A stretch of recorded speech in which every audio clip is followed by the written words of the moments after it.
Hello everyone, myself Devesh Mishra and you're watching channel explain. So आज हम शुरू करने जा रहे हैं बीकॉम ऑनर्स और बीकॉम प्रोग्राम के लिए 6 सेमेस्टर का एक सब्जेक्ट है जिसका नाम है कॉर्पोरेट गवर्नेंस।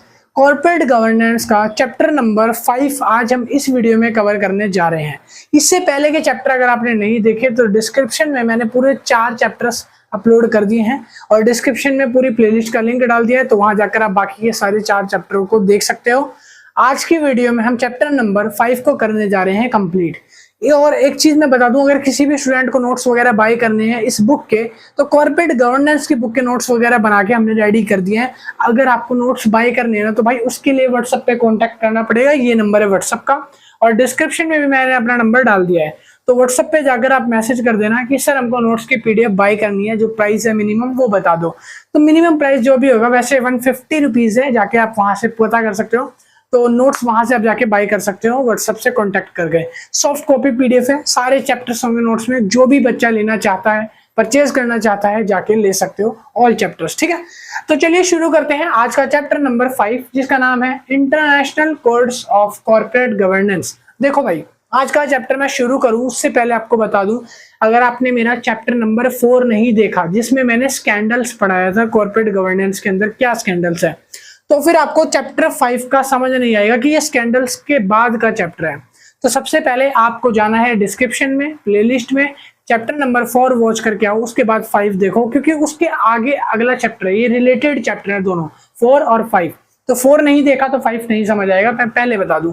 5 चैप्टर है कि जब हमने 4 चैप्टर पढ़ा था तो हमने उसमें कुछ स्कैंडल्स देखे थे जो कॉर्पोरेट गवर्नेंस से रिलेटेड थे, यानी कि वो सारे घपले जो किसी एक बिजनेस में हो सकते हैं। और अब उससे रिलेटेड उसके सॉल्यूशन गवर्नमेंट ने बोला कि हम अपनी इकोनॉमी को ऐसे तो नहीं चलने देंगे, ऐसे स्कैंडल्स तो नहीं होने देंगे बार बार। तो गवर्नमेंट ने क्या करा, कुछ रूल्स बनाए, कुछ पॉलिसीज बनाई और कुछ एक्ट, नए कानून लेके आए कि अगर मान लो कोई इस तरीके का स्कैंडल करता है तो उसको पहले ही रोका कैसे जा सकता है। तो इसके लिए गवर्नमेंट ने जब वो बड़े बड़े स्कैंडल्स देखे थे ना, जो मैंने आपको चैप्टर 4 में रीड कराया था, तो वो सारे स्कैंडल से बचने के लिए अब वो रूल्स एंड पॉलिसीज आज हम इस चैप्टर में पढ़ेंगे। गवर्नमेंट 3 रूल्स लेके आई, या बोल सकते हो 3 नए एक्ट को लेकर आई, जिन एक्ट की हेल्प से आप लोग अपने स्कैंडल से बिजनेस को बचा सकते हो, ठीक है। तो गवर्नमेंट ने बोला कि हम इसमें से 3 एक्ट बनाएंगे। गवर्नमेंट मेक सम कमेटी, क्या बोला मैंने, गवर्नमेंट ने कुछ कमेटीज बनाई है। क्या बनाया है? कुछ कमेटी, यानी कि कुछ ऐसे ग्रुप ऑफ पर्सन, यानी कि कुछ ऐसे ग्रुप्स बनाए हैं, कमेटीज बनाई है जो स्कैंडल्स के खिलाफ वर्क करेंगे। तो वो कमेटीज है आफ्टर बिग स्कैंडल्स, कुछ बिग स्कैंडल होने के बाद। हमने 4th चैप्टर में यही पढ़ा था कि ये बड़े स्कैंडल्स कौन से होते हैं। हमने उसमें 6 स्कैंडल्स डिस्कस करे थे, बड़े बड़े जो घपले हुए थे। उनको अगर वो आगे ऐसे दोबारा हो जाते हैं तो गवर्नमेंट का फायदा क्या। गवर्नमेंट ने बोला कि आगे ऐसे दोबारा चीजें रिपीट ना हो, उसके लिए कमेटी बनाई जानी चाहिए। अब वो कमेटी जो है आज के चैप्टर नंबर 5 में हम समझेंगे। तो यहाँ पर पहली कमेटी है जिसका नाम है कैडबरी कमेटी, जो कि 1992 में आई थी। सेकेंड कमेटी है जिसका नाम है सरबैंक्स ऑक्सले एक्ट 2002। और तीसरी कमेटी है OECD principle of corporate governance. यहाँ पर जो थर्ड वाला है, इसके अंदर हम प्रिंसिपल्स पढ़ने वाले हैं, जितने भी कॉर्पोरेट गवर्नेंस के प्रिंसिपल होते हैं वो सारे। सेकंड वाले में हम पढ़ने वाले हैं कि जो ऑक्सले है, ऑक्सले, सही बोल रहा हूँ ना भाई, ऑक्सले, ठीक है। अगर भाई माइंड मत करना, अगर किसी को प्रोनाउंसिएशन में दिक्कत है मेरी तो सुनने में। ऑक्सले एक्ट 2002 और सबसे पहले ये कमेटी कैडबरी कमेटी। तो ये 3 कमेटी, यानी कि 3 ऐसे ग्रुप्स गवर्नमेंट ने क्रिएट करे ताकि आपके जो आगे स्कैंडल्स हैं, बिग स्कैंडल्स हैं, वो रोके जा सके। इन कमेटीज में था क्या, चलिए एक एक करके रीड करते हैं। सबसे पहले शुरू करते हैं हम लोग सर एड्रियन कैडबरी कमेटी 1992 से, कि इस कमेटी के अंदर क्या चीज मेन लिखी गई है, क्या इस कमेटी में था। तो कहता है कि इस कमेटी को 1992 में इस्टेब्लिश किया गया था, कैडबरी कमेटी को। किसके द्वारा? सर एड्रियन के द्वारा। किसके द्वारा? सर एड्रियन के द्वारा इस कमेटी को रिपोर्ट किया गया था। बट क्या 1992 में कैडबरी कमेटी आई है? तो नहीं, आंसर है नो। कैडबरी कमेटी को इस्टेब्लिश करा था 1991 में बाय फाइनेंशियल रिपोर्टिंग काउंसिल के द्वारा। किसके द्वारा? फाइनेंशियल काउंसिल रिपोर्टिंग के द्वारा, फाइनेंशियल रिपोर्टिंग काउंसिल के द्वारा 1991 में कैडबरी कमेटी को पहली बार स्टैब्लिश किया गया था। इसके स्टैब्लिश होने के बाद ये कहाँ स्टैब्लिश हुई थी? लंदन में, of London stock of exchange में। लंदन मेजर्स को स्टैब्लिश किया गया। उसके बाद यानी कि नेक्स्ट ईयर जो था, हमें ये देखा गया कि इसका नाम चेंज करके, सर एड्रियन ने इसका नाम चेंज करके, अपनी कमेटी का नाम चेंज करके क्या रख दिया, पब्लिश करा गया एक रिपोर्ट, और उस रिपोर्ट में इसका नाम कैडबरी रिपोर्ट इन ईयर 1992 रख दिया गया था। तो समझ आया कि जो कैडबरी कमेटी है वो कैसे आई। तो कैडबरी कमेटी जो है वो लंदन स्टॉक ऑफ एक्सचेंज से दी गई फाइनेंशियल रिपोर्टिंग कमेटी के नाम पर बनी है, और वो कमेटी पहले आई थी 1991 में, उसके बाद अब जो आई है 1992 में आई है, वो आई है कैडबरी कमेटी, जिसको लाया कौन है, एड्रियन लाई है। एड्रियन कौन है, एड्रियन है कैडबरी कमेटी के सीईओ, यानी कि जो आदमी इसको बनाया है, जिसने रिपोर्ट बनाई है, ठीक है। अब इस कमेटी के अंदर क्या था, इसका एम्स क्या था कैडबरी कमेटी का, या कैडबरी रिपोर्ट के एम्स, तो मैंने एम्स मेंशन कर दिया है, ठीक है। एक मिनट,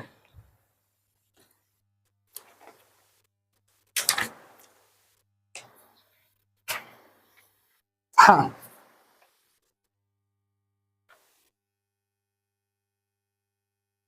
तो मैंने यहाँ पे एम्स मेंशन कर दिए हैं। जो कैडबरी रिपोर्ट है उसको लाने के एम्स क्या थे, देखो सबसे पहला था इंश्योर करेक्ट फाइनेंशियल रिपोर्टिंग। काफी बार क्या हो रहा था कि जब हमने स्कैंडल वाला चैप्टर पढ़ा था तो मैंने उसमें आपको समझाया था कि जो रिपोर्टिंग है वो पूरी तरीके से सही तौर पर नहीं करी जा रही थी, किसके द्वारा, कंपनीज के द्वारा, कॉर्पोरेट के द्वारा। बट वही कमेटीज जो है अब यहाँ पर साफ बोल रही है कि आप इंश्योर करोगे कि करेक्ट फाइनेंशियल रिपोर्टिंग होनी चाहिए, किसकी, कंपनीज की। फिर लिखा है कि efficient corporate practice after scandal in UK like Maxwell. कह रहा है कि जैसे मैक्सवेल और बीसीसीआई स्कैंडल जो हुआ था, जो मैंने पढ़ाया था 4th चैप्टर के अंदर, इसीलिए मैं बार बार बोल रहा था 4th चैप्टर को जरूर रीड करना, 4th चैप्टर के बाद आप इस पे आना। 4th चैप्टर में मैंने आपको मैक्सवेल का स्कैंडल और बीसीसीआई का स्कैंडल पढ़ाया था। इन स्कैंडल्स के, इन बड़े स्कैंडल्स के बाद जो भी इफेक्ट पड़ा यूके की गवर्नमेंट पे, तो गवर्नमेंट ने कुछ कमेटीज को लॉन्च किया। तो गवर्नमेंट ने बोला कि अब हर कमेटी जो है अपनी ठीक तरीके से फाइनेंशियल रिपोर्ट बनाएगी और एफिशिएंट तौर पर कॉर्पोरेट के जितने भी प्रैक्टिस होगी वो करेगी। साथ ही साथ ऐसे स्कैंडल जो कि पिछले चैप्टर में हमने पढ़े थे, वैसे स्कैंडल दोबारा रिपीट ना हो, ठीक है। तो उसके बाद हम पढ़ेंगे की फीचर्स क्या है, यानी कि की recommendation of the Cadbury report. Cadbury report के की रिकमेंडेशन क्या क्या करी गई है। तो पहली की रिकमेंडेशन है फर्स्ट वाली, यानी कि board structure and responsibility. Board structure and responsibility के अंदर गवर्नमेंट ने क्या करा, गवर्नमेंट ने बोला कि हर एक किसी का सेपरेशन रोल होगा, हर किसी की एक सेपरेशन पोजीशन होगी। जैसे आपने स्कैंडल्स में पढ़ा था ना, तो स्कैंडल्स में मैंने बताया था कि वहां पर ना कोई भी चेयरपर्सन, चेयरमैन या डायरेक्टर, बोर्ड और डायरेक्टर जो था वो अपॉइंट ही नहीं करा गया था किसी भी कंपनी के द्वारा, क्योंकि वहां पे रूल्स रेगुलेशन थे ही नहीं। तो जो एक आदमी होता था वही सीईओ है, वही चीफ है, वही सारे काम कर रहा है। बट यहाँ पर गवर्नमेंट ने साफ बोल दिया कि अब आपको सेपरेट डिपार्टमेंट बनाने पड़ेंगे, हर एक जगह एक आदमी एम्प्लॉय रखना पड़ेगा। वो इसीलिए क्योंकि गवर्नमेंट को विश्वास नहीं है कि जो मालिक है वो अपने बिजनेस के लिए कितना भी घोटाला कर सकता है। उन स्कैंडल से बचने के लिए गवर्नमेंट ने बोल दिया कि आपको बोर्ड स्ट्रक्चर रिस्पॉन्सिबिलिटी निभानी पड़ेगी, यानी कि सेपरेशन रोल निभाना पड़ेगा, जिसमें आपको चेयरमैन, चीफ एग्जीक्यूटिव ऑफिसर यानी कि सीईओ, इन लोगों को अपॉइंट करना पड़ेगा। और ये सारी अपॉइंट किसके द्वारा होगी, ये अथॉरिटी के द्वारा होगी। ये पर्सन कहां से आएंगे, अथॉरिटी इनको पावर देगी कि आपका बिजनेस ऑपरेट करने का। दूसरा लिखा है इसके अंदर, there must be some clearly defined the responsibility of top level exercise absolute power. Absolute power दी जाएगी, और जो कॉर्पोरेट गवर्नेंस है यानी कि जो गवर्नमेंट है हमारी, वो इसको पावर देगी, ऑथराइज करेगी कि आप लोग क्या करो, आप लोग सीईओ बन जाओ, आप लोग बोर्ड ऑफ डायरेक्टर बन जाओ इस कंपनी के, आप लोग इस कंपनी के रिपोर्ट्स को चेक करो, आप लोग हर चीज चेक करो इस कंपनी की, ठीक है। फिर कह रहा है कि जो बोर्ड है उसके अंदर एटलीस्ट कम से कम 3 नॉन एग्जीक्यूटिव डायरेक्टर्स होना बहुत जरूरी है। ये जो बोर्ड स्ट्रक्चर है इसका बता रहा हूँ, इसमें कम से कम 3 नॉन एग्जीक्यूटिव बोर्ड डायरेक्टर्स का होना बहुत जरूरी है। किसी भी तरीके के फाइनेंशियल या फिर पर्सनल रिलेशन उन दोनों से या उन तीनों का नहीं होना चाहिए, यानी कि अपने आप में, यानी अपने मामा, चाचा, ताऊ, आप इन सब में या अपने रिश्तेदारों में से किसी को भी उठाकर बोर्ड ऑफ डायरेक्टर की पोजीशन पर नहीं बैठा सकते। वो पर्सन जो बोर्ड ऑफ डायरेक्टर बनेगा वो रिलेशन में किसी भी तरीके से आपके नहीं होना चाहिए। वो अपॉइंट किया जाएगा गवर्नमेंट के द्वारा, ताकि वो एक ट्रू और रेलेवेंट यानी कि फेयर रिपोर्टिंग प्रोवाइड कर सके, ठीक है।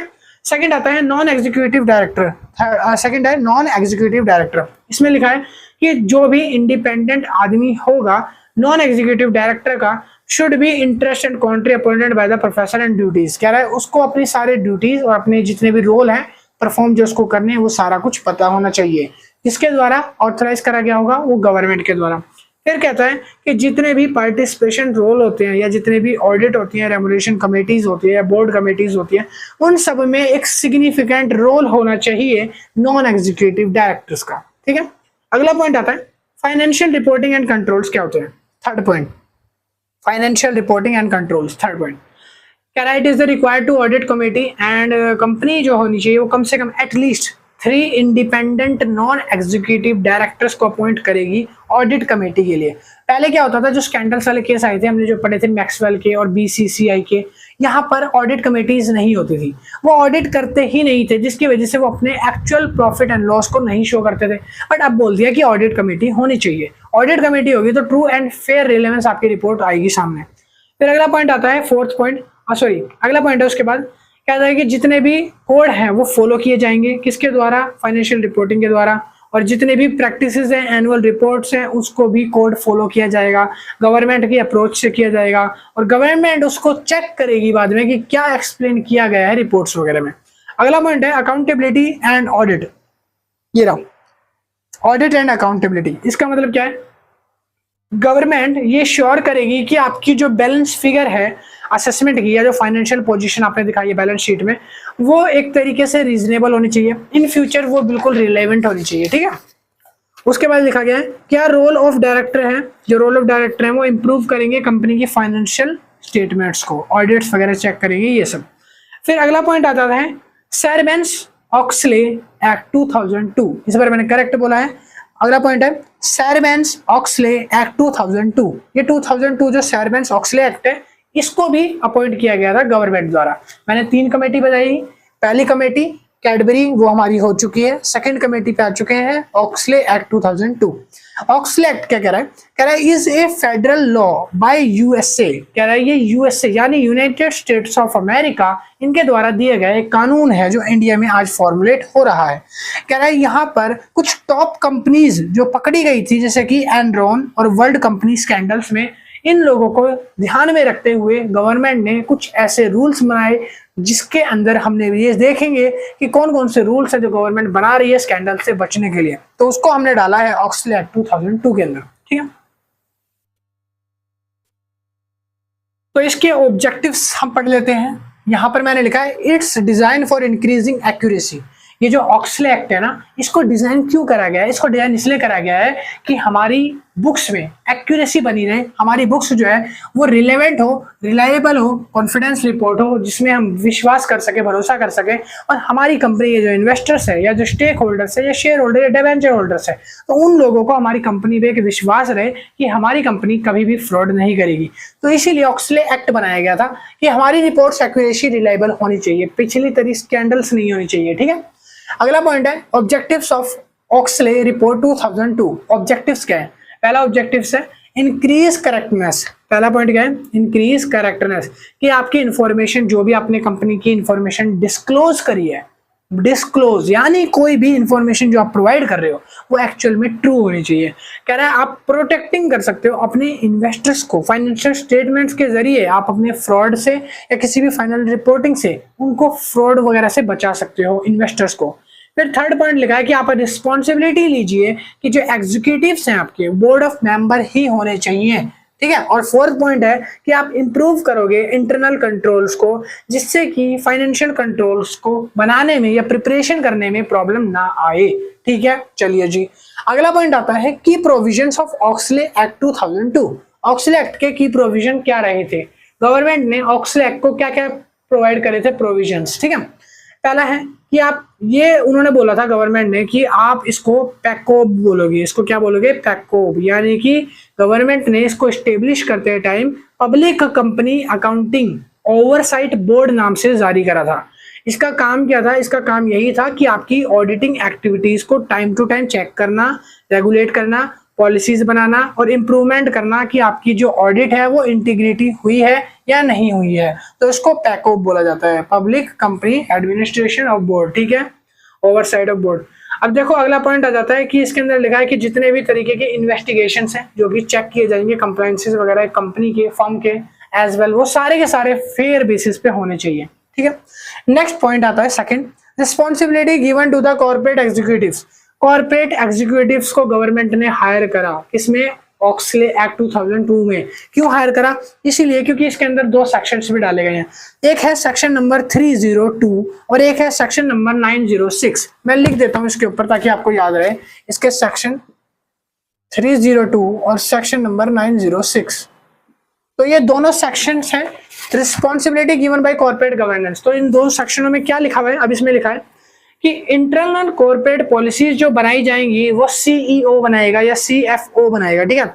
और जितने भी ऑफिशियल समरी है, फाइनेंशियल एक्टिविटी है या डॉक्यूमेंट का फाइनेंशियल स्टेटस है, वो एक बार चेक करेगा ऑडिटर, उसके बाद गवर्नमेंट उसको चेक करेगी दोबारा से। कह रहा है जितनी भी लाइबिलिटीज हैं जो भी मिसप्रेजेंटेशन करी गई है या इनएक्यूरेट करी गई है, कितनी ही लाइबिलिटीज होती है जो डेप्स वगैरह जहां जहां से लोन आपने उठाया है उसको एक्चुअल ट्रू बेसिस पे जितना भी एक्चुअल लोन आपके ऊपर है वही दिखाया जाना चाहिए। मिसप्रेजेंटेशन या इनएक्यूरेसी किसी भी तरीके की रिपोर्ट्स में ना हो, इसीलिए 302 सेक्शन लाया गया।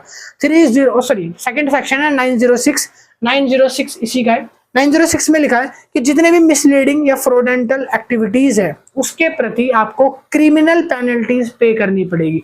गवर्नमेंट ने क्या बोला? अगर आप किसी भी तरीके का फ्रॉड करते हो तो आपको क्रिमिनल एक्टिविटीज भी पे करनी पड़ेगी, उसके लिए आपको पेनल्टी दी जाएगी, पनिश किया जाएगा, ठीक है। अगला पॉइंट आता है internal control and audit requirements. Internal control and audit requirements, क्यों इंटरनल कंट्रोल की और ऑडिट रिक्वायरमेंट की जरूरत पड़ती है? तो इसमें लिखा है, इसके 2 सेक्शन है, एक है सेक्शन नंबर 404 और एक है सेक्शन नंबर 404। एक मिनट, दोनों ही सेम है भाई, 404 ही है, तो इसका सेक्शन लिख लो यहाँ पर, सेक्शन है 404, ठीक है। सेक्शन नंबर 404 में बोला कि जितने भी up holder proper internal controller हैं जो कंपनी के इंप्लीमेंट कर रहे हैं प्रोसीजर्स को, जो कंपनी की रिपोर्टिंग्स तैयार कर रहे हैं, जो सुपरवाइजरी कर रहे हैं, मैनेजमेंट कर रहे हैं, ऐसे लोग जो हैं कंपनी के, ठीक है। तो कह रहे हैं इनको इफेक्टिवनेस रखनी पड़ेगी और ये इंडिपेंडेंट है, यानी कि अपने ऊपर खुद स्वयं निर्भर है, अपने ऊपर क्या है? निर्भर है कि आपने जो एक्यूरेसी शो करी है कंपनी की वो बिल्कुल ट्रू होनी चाहिए और फेयर होनी चाहिए। अगला पॉइंट है 404 सेक्शन का ही, कह रहा है कि इसकी सिग्निफिकेंट और कॉस्टली सेक्शन होता है। कैसा होता है? सिग्निफिकेंट यानी कि बहुत अच्छा, और कॉस्टली सेक्शन होता है। इसके अंदर आपका पेपर वर्क थोड़ा ज्यादा होता है, तो पेपर वर्क की कॉस्ट इसके लिए आती है। साथ ही साथ इसका डिजाइन और इफेक्टिव कंट्रोल बहुत ही ज्यादा अच्छा है, जिसकी कॉस्ट थोड़ी सी ज्यादा पड़ती है। अगला पॉइंट है इनहैंस फाइनेंस डिस्क्लोजर। अगला पॉइंट क्या है? इनहैंस में ये आता है इनहैंस फाइनेंस डिस्क्लोजर, ठीक है। आपको इनहेंस करना है फाइनेंशियल डिस्क्लोजर को। तो इसमें मैंने यही चीज पढ़ा है, इसमें लिखा है कि आपको जितने भी फाइनेंशियल इंफॉर्मेशन है, जैसे कि बैलेंस शीट हो गया, ठीक है, स्पेशल पर्पस एंटिटी हो गया, इसके अंदर जितने भी एक्यूरेट तरीके के आपने टाइमली मेंटेन करे हैं बुक्स, वो सारे पूरे सही तरीके से आपको डिस्क्लोज करने हैं गवर्नमेंट को।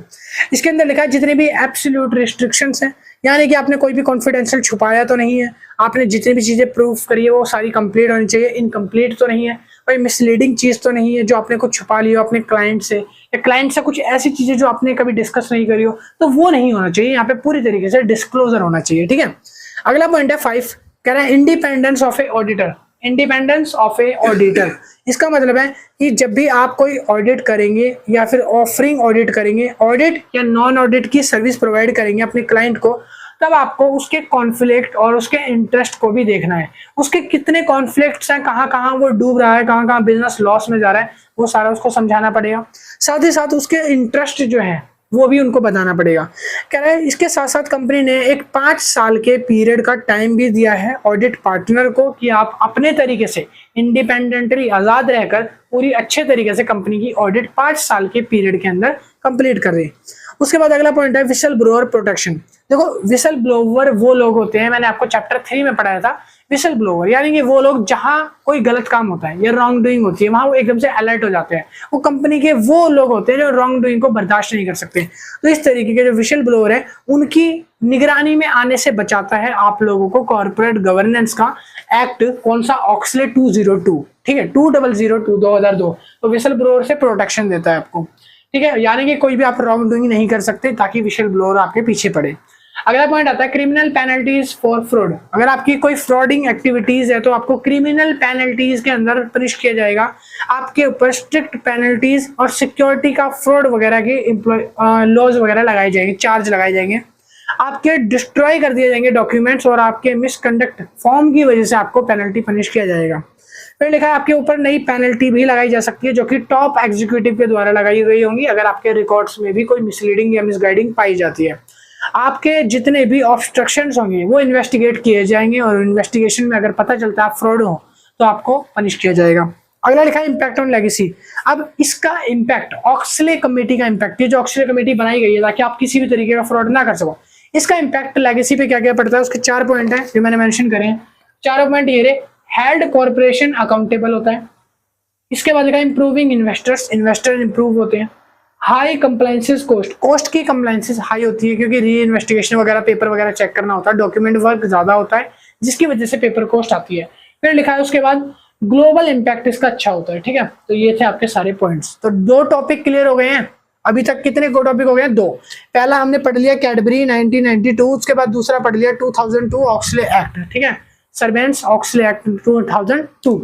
तीसरा एक्ट रह गया हमारा जिसका नाम है OECD। तो OECD में लिखवाने जा रहा हूं, अब आप इसका स्क्रीनशॉट ले लो या उतार लो। ठीक है भाई, तो फटाफट से उतार लो, अगला एक्ट में लिखवा देता हूं।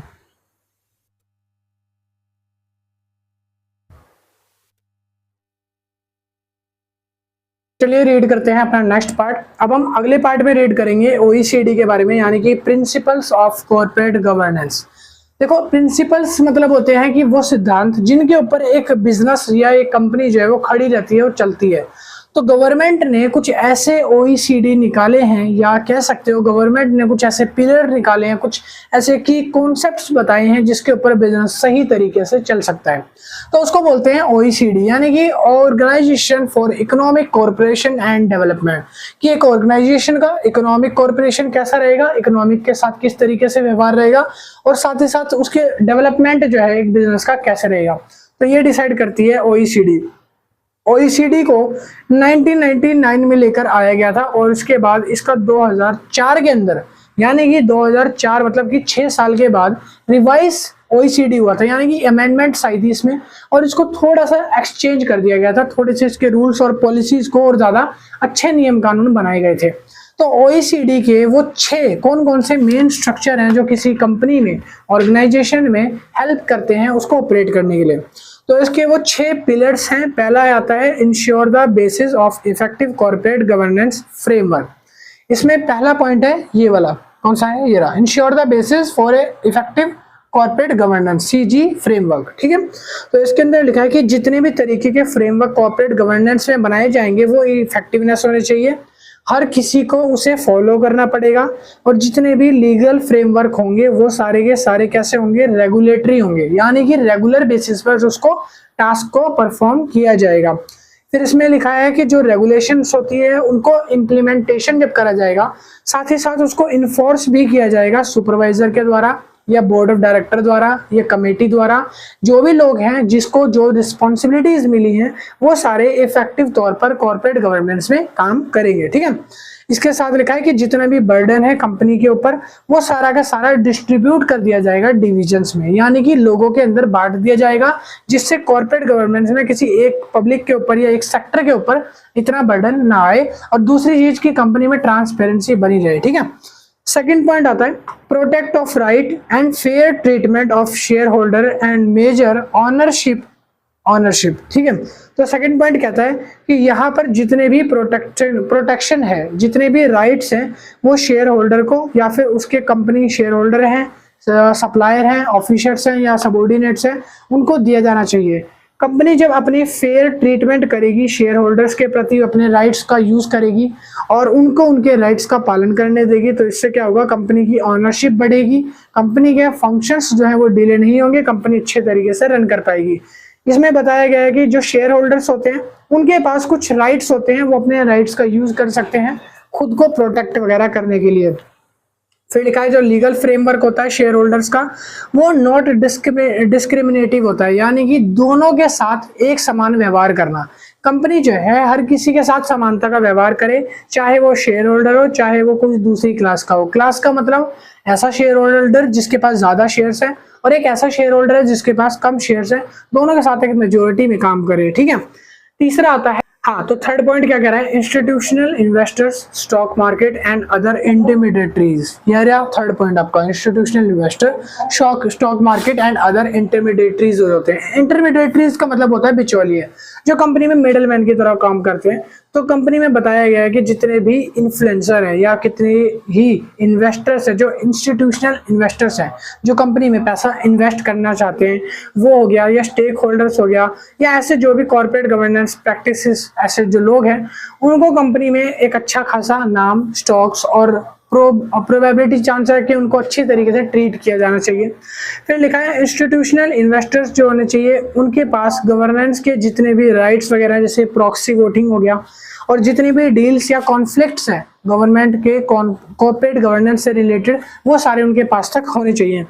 फिर लिखा है जो बैलेंस होना चाहिए एक बिजनेस के अंदर और एक गारंटीज जो होनी चाहिए कॉर्पोरेट गवर्नेंस के अंदर, वो इम्पोज होनी चाहिए।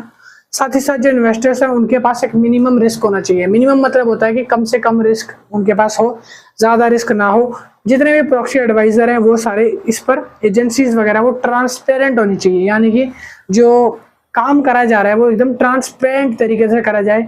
अगर कोई भी अकाउंट मेंटेन करा जा रहा है तो उसको ये नहीं कि स्कैम फ्रॉड की तरह दिखाए, रेलेवेंट जो अकाउंट है उतने इन्वेस्टर्स को दिखाया जाए, इन्वेस्टर्स भी सोचे ताकि हाँ इसमें इन्वेस्ट करने में बिजनेस में फायदा है। ठीक है, अगला आता है उसके बाद the role of stake holders in corporate governance. Point number 4, role of stake holder in corporate governance. Stake holders कौन होते हैं, वो लोग होते हैं जो अपने बाहरी लोग होते हैं, जैसे कि एम्प्लॉय हो गया, क्रेडिटर हो गया, सप्लायर हो गया, या कम्युनिटीज हो गई। वो अपने बिजनेस में आती है और पैसा इन्वेस्ट करती है, बट उनको उसके बदले में चाहिए क्या होता है, एक इंटरेस्ट चाहिए होता है। वो ये देखना चाहते हैं कि कंपनी की जो बिल्डिंग वेल्थ है वो ग्रो कर रही हो, कंपनी ग्रो कर रही हो, ना कि डूब रही हो। ठीक है, उसके साथ साथ कंपनी का एक स्टेबल कॉर्पोरेशन हो, कंपनी जो है अपने ग्रोथ को बरकरार रखे, कंपनी ये नहीं है कि अपने पैसों को डुबा रही है। ठीक है, उसके बाद लिखा है कॉर्पोरेट गवर्नेंस के अंदर ये भी देखा जाता है कि जो इन्वेस्टर्स होते हैं, जो स्टेक होल्डर्स होते हैं, जो बाहरी लोग हैं, जैसे भी बताया एम्प्लॉय, सप्लायर वगैरह, वो ये देखते हैं कंपनी में अपॉर्चुनिटीज भी होनी चाहिए कि वो अपने राइट्स को फॉलो कर सके। उनके पास जो कुछ राइट्स है तो उसका यूज भी कर सकते हैं कंपनी में। ठीक है, और यहाँ पे लिखा है कि कंपनी के जो भी बोर्ड ऑफ स्ट्रक्चर है उनको ये रोल प्रोवाइड करना चाहिए ताकि वो कंपनी को और ज्यादा अच्छे तरीके से मैनेज कर सके। अगला पॉइंट आता है disclosure and transparency. Disclosure and transparency 5th point है, यानी कि कंपनी के जितने भी कॉन्फिडेंशियल्स हैं, जितने भी प्रैक्टिसेस हैं, उनको अच्छे तरीके से ट्रांसपेरेंट रखा गया हो, बनाया गया हो। ऐसी पॉलिसीज बनाई जाए जो बिल्कुल डिस्क्लोज कर दी जाए, किसके साथ, एम्प्लॉयज के साथ, सबऑर्डिनेट के साथ, बोर्ड ऑफ डायरेक्टर के साथ। कोई चीज या कोई पॉलिसी रेगुलेशन वगैरह बनाया जाएगा, कोई मैनेजमेंट से रिलेटेड डिसीजन लिया जाना चाहिए, तो वो सारा का सारा डिस्क्लोज होना चाहिए, ट्रांसपेरेंट होना चाहिए, लोगों तक वो पहुंच जाए। ठीक है, फिर लिखा है कंपनी जो होती है उसको नीड होती है एक फाइनेंशियल रिपोर्ट बनाने की। कंपनी को एक फाइनेंशियल रिपोर्ट तैयार करनी चाहिए, उसके ट्रांजैक्शंस क्या क्या हैं, रिस्क क्या क्या है, कंपनी की पॉलिसीज क्या क्या है, स्ट्रक्चर क्या है, ताकि वो हर किसी को एक समान रूप से दिखा सके। कंपनी का कम्युनिकेशन जो होना चाहिए, इन्फॉर्मेशन, वो ज़्यादा फेयर होना चाहिए और क्विक होना चाहिए। कंपनी अपने सबऑर्डिनेट्स तक, स्टेक होल्डर्स तक जल्दी से कम्युनिकेट कर सके। कंपनी जो है अपनी फाइनेंशियल इन्फॉर्मेशन या इकोनॉमिकल मैनर में जो भी प्रोग्रेस चल रही है अभी हाल ही टाइम पे कंपनी की, वो उनको रेलेवेंट तौर पर दिखा सके, डिस्क्लोज कर सके। ठीक है, तो यहाँ पर कंपनी बताती है। अगला point 6th, the responsibility of the board. The responsibility of the board, इसका मतलब है कंपनी के जो बोर्ड ऑफ डायरेक्टर्स होते हैं, बोर्ड ऑफ डायरेक्टर का अपॉइंट कौन करता है, इनको अपॉइंट करते हैं शेयर होल्डर्स। और शेयर होल्डर्स का काम क्या होता है, बोर्ड ऑफ डायरेक्टर को डिसीजन प्रोवाइड करना, पावर देना, ऑथोरिटी प्रोवाइड करना, ताकि वो आगे अपने डिसीजंस वगैरह ले सके, मैनेजमेंट टीम बिठा सके, एग्जीक्यूटिव बिठा सकते, जो कंपनी को बोर्ड ऑफ डायरेक्टर के कहने पर मैनेज करता है। तो बोर्ड ऑफ डायरेक्टर का कह रहा है कि यहाँ पर बोर्ड ऑफ डायरेक्टर को स्पेशली हायर करते हैं शेयर होल्डर्स मैनेज करने के लिए किसी कंपनी को।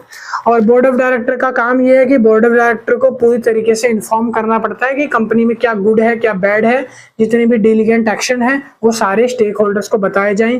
बेनिफिट क्या हो रहा है कंपनी को, ये शेयर होल्डर को पता होना चाहिए। कौन बताएगा, board of director. Board of director अपने काम करेंगे जो गोल ओरिएंटेड है, जो गोल से रिलेटेड है। बोर्ड ऑफ डायरेक्टर ये भी सेफ गार्ड रखते हैं, सिक्योरिटी रखेंगे कि उनके जो शेयर होल्डर्स हैं या जो उनके ऑडिटिंग मैनेजमेंट है या जो उनकी एक्टिविटीज चल रही हैं वो ऐसी भी ना हो कि कंपनी को एक टाइम पर स्कैम का टैग मिल जाए या दिवालिया घोषित कर दिया जाए। ठीक है, कंपनी के जितने भी ऑब्जेक्टिव्स हैं वो फुलफिल तो हो रहे हैं, ये देखना बोर्ड ऑफ डायरेक्टर का काम है। एप्रोप्रिएट स्किल्स हो गया या उनकी ड्यूटीज को फॉलो करवाना या करना, वो बोर्ड ऑफ डायरेक्टर का काम होता है। तो ये सारे काम होते हैं OECD के, जो आपने ये 6 पॉइंट्स में डिस्कस करे। तो आई होप आपको सारी चीजें क्लियर हो गई होंगी। और आज अब हमारा हो गया चैप्टर नंबर 5 पूरा खत्म। चैप्टर नंबर 5 इतना ही था, हाँ बस इतना ही था। आई होप वीडियो पसंद आई हो तो वीडियो को लाइक कर देना, शेयर कर देना, सब्सक्राइब कर देना। और अगली वीडियो अगर आपको चाहिए तो कमेंट कर देना कि भाई हमें पसंद आ रही है, अगली वीडियो भी जल्दी लेकर आओ। अभी देखा था 3 दिन का गैप हो गया था, वो तो इसीलिए हुआ था क्योंकि मेरा थोड़ा सा आइस प्रॉब्लम था, तो अब वो ठीक हो गया तो मैंने सोचा वीडियो बना दी जाए। अगली वीडियो अगर आपको जल्दी चाहिए तो फटाफट से ज्यादा लाइक करो, ज्यादा वोट करो, ताकि अगली वीडियो में भी मेरे को भी लगे कि आप लोग देख रहे हो। ठीक है, एग्जाम आने वाले तो मैं भी थोड़ा मोटिवेट हो जाऊं और जल्दी वीडियो डालूं। और अगर किसी को भी इस बुक के नोट्स वगैरह बाय करने हैं तो उसके लिए आपको कॉन्टैक्ट करना पड़ेगा व्हाट्सएप पे। व्हाट्सएप नंबर डिस्क्रिप्शन में और बोर्ड पर मैंने ये मेंशन कर दिया है। नंबर पे जाके पता कर लेना कि नोट्स परचेज करनी है। मिनिमम प्राइस क्या है, 150 के अराउंड रखा गया है। वो पे करके सॉफ्ट कॉपी नोट्स को बाय कर सकते हो। टोटल 7 के 7 चैप्टर के नोट्स आपको मिल जाएंगे जो कि इस बुक में है। आज हमारा चैप्टर 5 खत्म हुआ है। कल हम पढ़ेंगे चैप्टर नंबर 6 और परसों हम चैप्टर नंबर 7 शुरू कर देंगे, जो कि आपका जल्दी हो जाएगा। चलिए मिलते हैं नेक्स्ट वीडियो में। टाटा बाय बाय, थैंक यू। अब आप इसको उतारना चाहो तो उतार लो आराम से। चलिए।